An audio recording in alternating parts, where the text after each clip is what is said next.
வாங்கிக்க. அம்மா சமையல் மசாலா ஐட்டம்ஸ், ஊறுகாய் ஐட்டம்ஸ் நம்மக்கிட்ட கிடைக்குது.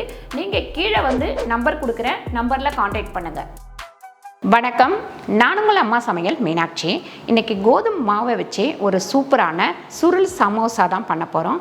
இது வந்து பார்த்திங்கன்னா டேஸ்ட்டாக இருக்கும். சாயங்கால நேரத்தில் ஸ்நாக்ஸாக நீங்கள் பண்ணி கொடுக்கலாம்.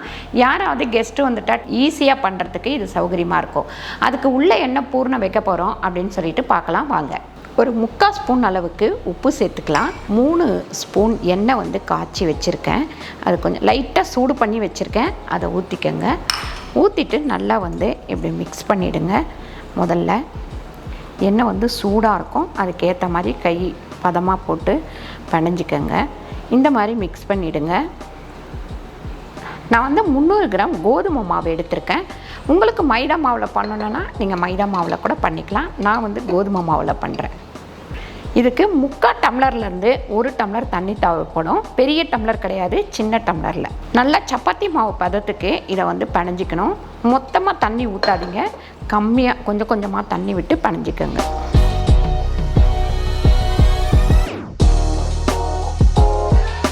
இந்த மாதிரி பிணைஞ்சி முடித்தோடனே 1 ஸ்பூன் அளவுக்கு எண்ணெய் போட்டுக்குங்க. இது வந்து 10 நிமிஷம் அப்படியே இருக்கட்டும். ஒரு 100 கிராம் பச்சை பட்டாணி நல்லா வந்து ஒரு 2 மணி நேரம் ஊற வச்சுட்டு அதுக்கப்புறம் நல்லா வேக வச்சு எடுத்திருக்கேன். அதே மாதிரி பச்சை பயிரும் ஒரு 100 கிராம் வேக வச்சு எடுத்திருக்கேன். ரெண்டுமே இதில் மிக்ஸ் பண்ணிக்கலாம்.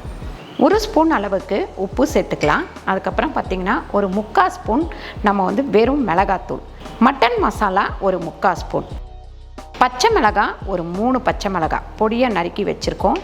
அதே மாதிரி மஞ்சத்தூள் ஒரு 1/4 டீஸ்பூன் மஞ்சத்தூள், கருவேப்பிலை பொடியாக நறுக்கி வச்சுருக்கோம், அதையும் சேர்த்துருவோம். அதுக்கப்புறம் கொத்தமல்லி பொடியாக நறுக்கி வச்சுருக்கோம், அதையும் சேர்த்துடலாம். அதுக்கப்புறம் பார்த்திங்கன்னா வெங்காயம் ஒரு பாதி வெங்காயம் நல்லா நறுக்கி வச்சுருக்கேன், பெரிய வெங்காயம், அதையும் இதில் சேர்த்துருவோம். இது எல்லாத்தையும் சேர்த்து நல்லா வந்து மிக்ஸ் பண்ணிக்கலாம்.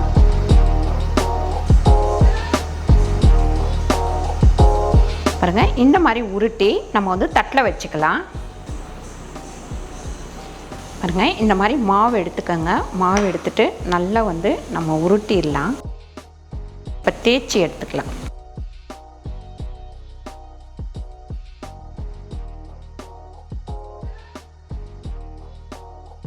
இந்த மாதிரி திரட்டினதுக்கப்புறம் நம்ம வந்து இதை கட் பண்ணிக்கலாம்.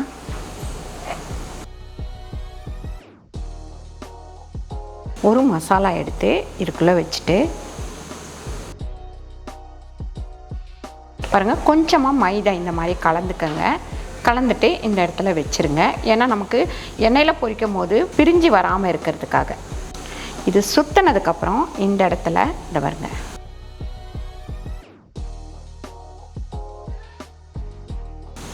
நல்லா சாக்லேட் மாதிரி இந்த மாதிரி முறுக்கிக்கங்க. இந்த மாதிரி முறுக்கினதுக்கப்புறம் இங்கே எடுத்து வச்சுருங்க. இதே மாதிரி எல்லாத்தையும் பண்ணிவிடுவோம். பாருங்கள், இந்த மாதிரி சுற்றினதுக்கப்புறம் நம்ம இந்த மாடலில் கூட பண்ணிக்கலாம். அதாவது ஃபோர்க் வச்சு நல்லா இந்த மாதிரி அமைக்கிக்கலாம்.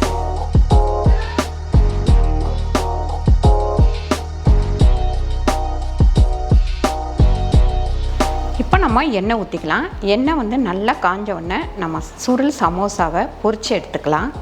பாருங்கள், எண்ணெய் காஞ்ச உடனே இதை போட்டு பொரித்து எடுத்துக்கலாம்.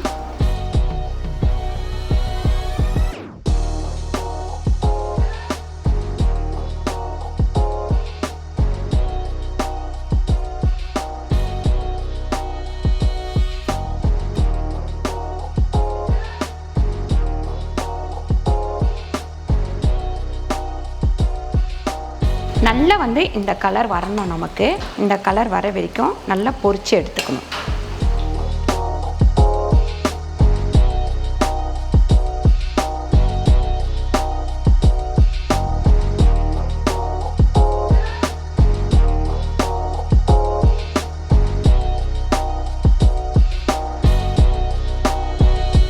பாருங்கள், சூப்பரான சுருள் சமோசா ரெடி ஆயிடுச்சு. இது ரொம்ப ஈஸி. உங்களுக்கு சமோசா மடிக்க வராது அப்படின்றவங்க இந்த மாதிரி நீங்கள் பண்ணிக்கலாம். பாருங்கள், சூப்பரான சுருள் சமோசா ரெடி ஆயிடுச்சு. நீங்களும் கண்டிப்பாக ட்ரை பண்ணி பாருங்கள். ட்ரை பண்ணி பார்த்துட்டு கீழே கமெண்ட் பண்ணுங்கள். இந்த வீடியோ உங்களுக்கு பிடிச்சிருந்தால் லைக் பண்ணுங்கள், ஷேர் பண்ணுங்கள், சப்ஸ்கிரைப் பண்ணுங்கள், ஃபேஸ்புக்கில் ஷேர் பண்ணுங்கள், மறக்காமல் கமெண்ட் பண்ணுங்கள். நன்றி, வணக்கம்.